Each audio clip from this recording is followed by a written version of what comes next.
Hello family. Snake head పైన ఉండే stone ఎంత కాస్ట్లీయో మీరు థింక్ చేశారా? దానిని నాగమణి అని అంటారు. డైమండ్ కన్నా చాలా కాస్ట్లీ. స్నేక్ బైట్ అయిన దగ్గర పెడితే అది క్యూర్ అవుతుంది అని నమ్ముతారు. వాటిని బ్లాక్ మ్యాజిక్ లో కూడా యూస్ చేశారు. బట్ ఇది ఎలా వస్తుంది, ఎలా ఫామ్ అవుతుంది అని థింక్ చేయాలి. దీనికి ఒక స్టోరీ ఉంది. కింగ్ కోబ్రా దానిలో ఉండే వేనంని ఎక్కువ యూస్ చేయకుండా ఉంటే ఆ వేనం హెడ్ లోపలే క్లాట్ అయ్యి స్టోన్ లాగా చేంజ్ అవుతుంది అని నమ్ముతారు. బట్ అది fake. Especially cobras are sometimes associated with folklore due to their stinking appearance and behavior.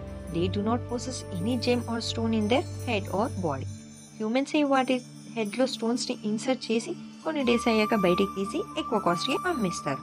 Nagamani is not a real object in the physical world. It exist in myth. అవి ఎక్కడ లేవు అని అనుకుంటారా? బట్ ఉంటాయి. ఎక్కడ అంటే మన ఇమాజినేషన్లో. ఇలాంటి ఎక్స్క్లూజివ్ వీడియోస్ కోసం మన ఛానల్ని లైక్, షేర్ అండ్ సబ్స్క్రైబ్ చేయండి. బాయ్.